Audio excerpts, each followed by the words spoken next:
Naturellement, ce mot-ci, gon, gon, etc., c'est le nom du babouin chez les Soudanais, c'est-à-dire le cynocéphale. Le nom de Tot représenté sous la forme d'un babouin. Bambara, c'est Ngon ou Gon, babouin de Guinée. C'est ce babouin que je présente ici à l'extrême gauche. D'accord? En mandinka, c'est Kong, c'est le même mot. Kong, babouin. En malinké, Gong, c'est le babouin. En wolof, Gong, c'est le babouin. D'accord? Et de la Fosse, dans son dictionnaire mandingue, il enregistre Gong, Gong, Gong, Kong. Singe cynocéphale, gris, dit singe de Bakel, c'est le babouin. Et je présente cette image avec le scribe quand même pour vous rappeler que c'est la tutelle des scribes. Et puisque on exerce dans le cadre d'une école des scribes, donc pour moi, c'est naturellement éminemment important, puisque je parle de la tutelle sous laquelle se place mon travail en fait.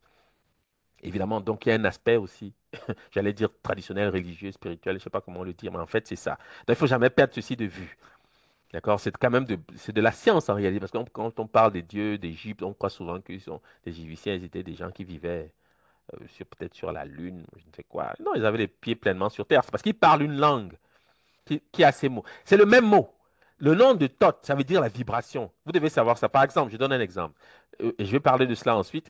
Quand il est représenté sous la forme d'un ibis, en Bambara Malinké Soussou, l'ibis c'est Kuma. Kuma. D'accord? Kuma.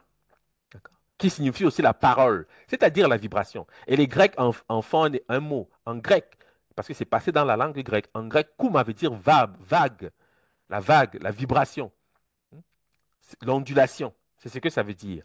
Donc, Kuma, c'est clairement la vibration. Donc, Tot, c'est la vibration. C'est ce que c'est.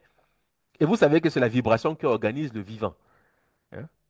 C'est la vibration qui donne les apparences. D'accord?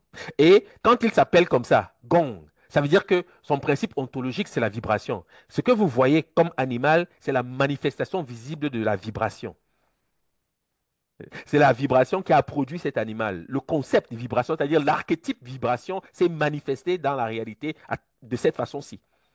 Donc, il n'y a pas une meilleure façon d'exprimer l'idée vibration dans la société soudanaise que le babouin et l'ibis. Il n'y en a pas. C'est pour ça qu'on choisit le babouin et l'ibis pour incarner cette divinité qu'on appelle Thoth, qui est le maître des opérations intellectuelles. Parce que l'intelligence, évidemment que c'est la vibration. D'accord. Donc, je vais déjà insister sur... Quand vous avez un sujet à traiter, partez des choses simples. Comment s'appelle le babouin? On ne va pas dire Thoth à l'emporte-pièce tout le temps, partout, tout le temps, parce que les égyptologues ont dit que c'est son nom, c'est Thoth. On sait pourquoi il s'appelle Thoth. Mais ce n'est qu'un aspect. C'est-à-dire, si on travaille sur le nom, Thoth, ouais, la graphie, translittérée, Djibouti, c'est pas compliqué à savoir. Hmm. Bon, pour ceux qui peut-être s'interrogent quand je dis ça, par exemple, en malinké, Diou, Diou, c'est le pluriel du Dio qui désigne les hôtels, c'est-à-dire les fétiches, si vous voulez. Et quand on dit Dioti en malinké, ça veut dire le maître des hôtels, celui qui possède les hôtels. Et c'est ce que c'est que Thoth, puisqu'il est la tutelle du clergé égyptien. C'est pour ça qu'on l'appelle comme ça, par ailleurs, souvent. Mais ce n'est pas que ça. Il n'est pas que le maître du clergé, il est aussi le maître des opérations intellectuelles. Et quand vous voyez le babouin ne s'appelle pas Thoth nulle part. D'accord? Il porte un nom, c'est Gong. Gong. Gong, ça veut dire vibration. Ça veut dire serpenter, zigzag. C'est ce que ça veut dire. Donc, quand on l'appelle de cette façon, c'est pour. Parce qu'on sait que son principe ontologique, c'est ce qu'il est. Hein. J'espère que vous comprenez ce que je dis. D'accord? Donc, c'est ça. Ça, c'est la première chose. Donc, c'est son nom ici. Quand on dit l'écliptique, ils appellent Tlekasira Gondi. On peut dire Gonu ou Gondi. Gondi, c'est chez les Bambara. Gonu, c'est chez les Dogons. Mais c'est le même mot. C'est une mutation phonétique. D'accord? C'est une mutation phonétique du même mot.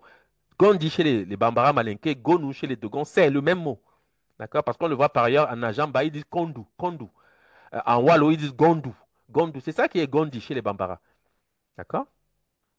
En Tabi, ils disent Gonu. Alors que c'est pour ça que Zayan reprend Neozu Gonu. Route tordue du soleil. Mais c'est le zigzag. Et c'est le babouin. C'est le babouin. D'accord?